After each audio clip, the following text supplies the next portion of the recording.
Bueno, y para no perdernos entre todas estas voces, lo mejor es consultar a quienes son expertos y expertas. Y para ello, agradezco muchísimo la comunicación al doctor Fluvio Ruiz Alarcón, quien es precisamente analista del sector petrolero. Bienvenido, doctor, y muchas gracias por su tiempo. Qué gusto tenerle por acá. No, muchísimas gracias, Luisa, y encantado con la invitación y aquí quedo a tus órdenes. Ay, bienvenido siempre, doctor. Pues si le parece, empezamos con esta pregunta tan básica. ¿Es rentable esta refinería? ¿Es rentable comprarla? ¿Le va a servir a nuestro país?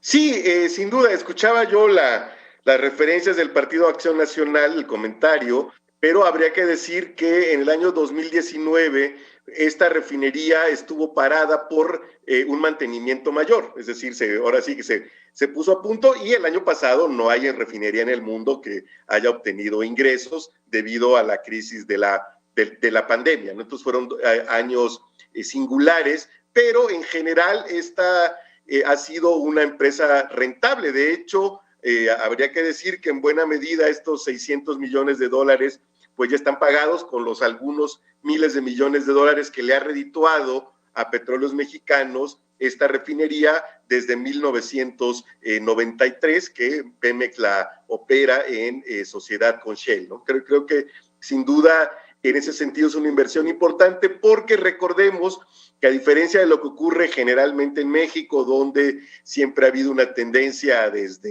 pues prácticamente desde que Pemex existe en 1938 a la fecha, en la que los gobiernos buscan regular los precios finales al consumidor de las gasolinas, pues en Estados Unidos estos son precios de mercado, de tal suerte que el rendimiento de las refinerías están sujetas a los vaivenes propios del mercado, pero generalmente, insisto, han sido números positivos. Oh, pues muchísimas gracias por esta precisión. Sin duda el contexto es importantísimo para entender este tipo de asuntos. Y déjeme preguntarle ahora por el panorama, digamos, más amplio. Se trata de la compra de esta refinería, pero el rescate de otras. El programa, digamos, nacional de combate al huachicol se está apostando por toda una serie de acciones. Ayúdenos a imaginar si esto funciona bien, si esto sale conforme al plan, ¿cuál sería el panorama energético petrolero para nuestro país por allá del 2024, que es cuando se espera que funcionen ya estas nuevas refinerías, ¿no? Que a lo mejor también ya veamos los resultados de esta compra y demás. Sí, es muy buena la idea de que nos imaginemos juntos. Mira, efectivamente, sí, hacia 2024 se ha concluido con la rehabilitación de las refinerías que ya están reconfiguradas. Se concluye la que ya se anunció hace unas semanas, ¿no? La reconfiguración de la refinería de Tula, y se reconfiguran tanto la refinería de Salamanca y la de Salina Cruz. Tendríamos un funcionamiento pues eficiente de las 6, vamos a decirles así, refinerías históricas de nuestro Sistema Nacional de Refinación.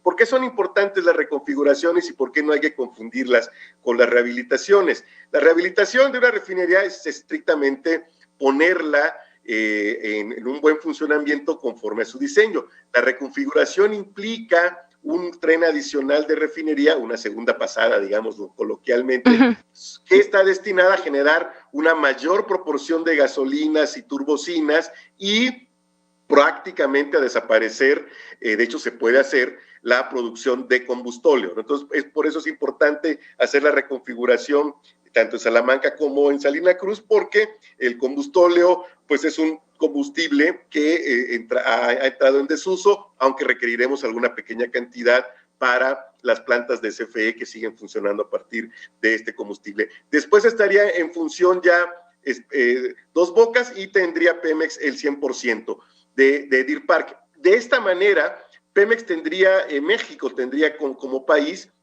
un superávit, digamos, en la producción de gasolinas y combustibles, y el papel que podemos imaginar para Deer Park en ese escenario, ya con Dos Bocas en funcionamiento, es que sirva para generar los ingresos, las utilidades que bajo ciertas condiciones podrían no generarse en México a partir, insisto, de esta tendencia que me parece hay que revisar ya, de buscar regular los precios de los combustibles, ¿no? Creo que por razones ambientales, por razones de eficiencia energética, por razones de la transición y de la lucha contra el cambio climático, es momento en que nuestro país debe revisar cuál es la fiscalidad óptima de los combustibles y no desperdiciar recursos fiscales en mantener artificialmente bajos los precios de las gasolinas. Te doy un dato que a mi juicio es escalofriante. En 2012, el Estado mexicano invirtió o despilfarró, según se quiera ver, 348,000 millones de pesos para que no subieran demasiado los precios de las gasolinas. 348,000 millones de pesos es mucho más que el costo de Dos Bocas y la mitad de Deer Park juntas, ¿no? Para que vean la dimensión del sacrificio fiscal que ha llegado a hacer el Estado mexicano en aras de que los precios de las gasolinas no suban demasiado, ¿no? Entonces creo que este panorama general sería el de, con las 7 refinerías en territorio nacional, cubrir 90-95% de la demanda, completar seguramente con la producción de Deer Park, que supongo se destinará al consumo interno mexicano, y además tener una parte, la mayor parte incluso de esa producción, para venderla a precio de mercado en Estados Unidos. Pues queda muy clara y le agradezco mucho también su lenguaje tan claro, doctor. ¿Cuál es, digamos, el beneficio de reducir la importación, ¿no?, de gasolinas y de materiales refinados a nuestro país? Pero el otro dilema es el que usted bien plantea. Una de las críticas, digamos, a este proyecto del Ejecutivo era esto, que no se le estaba apostando a energías mucho más limpias por revivir este tipo de combustibles. Y ahí le quisiera preguntar, ¿se hubiera podido? ¿Cuál es el panorama de México y del mundo también? Porque no sé si hay algún país que lo haya logrado, ¿no?, apostarle, digamos, a energías menos contaminantes. ¿Dónde nos deja o cuál es el corte de caja, digamos, a este momento?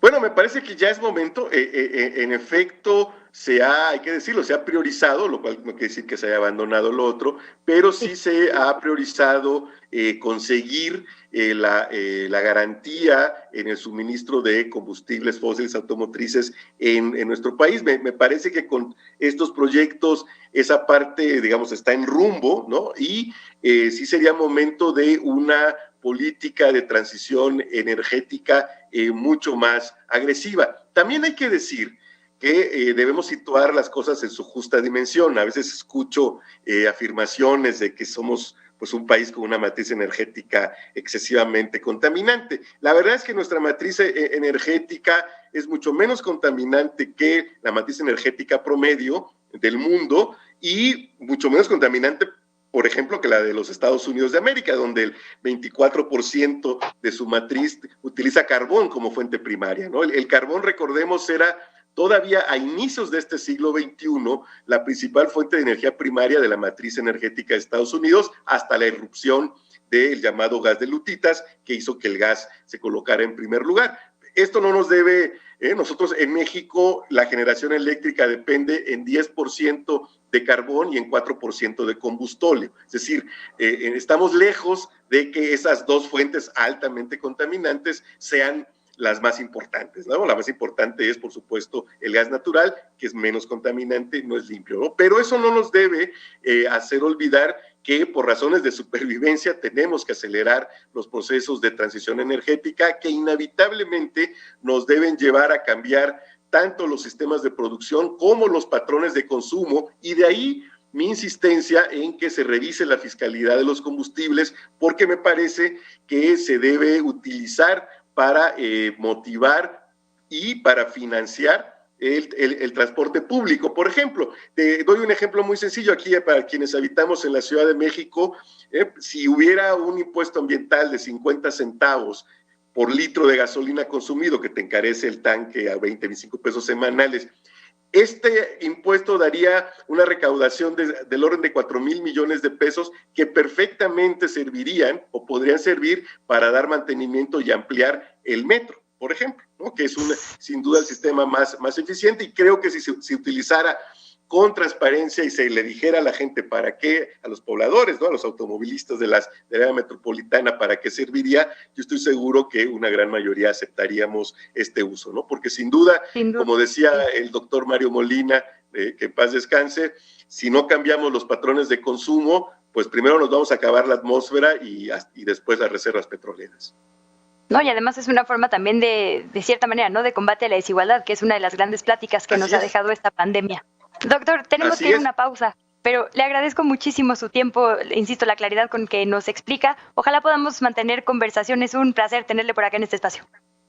Querida Luisa, las veces que sea necesaria, las veces que lo desees, estoy con muchísimo gusto contigo y con tu público. Te tomaré la palabra. Gracias y buenas tardes. Muy buenas tardes. Escuchó usted al doctor Fluvio Ruiz Alarcón, analista del sector petrolero. Vale la pena seguirle porque tiene siempre muy buenos análisis como este que nos compartía. Pausa y volvemos, no se vaya.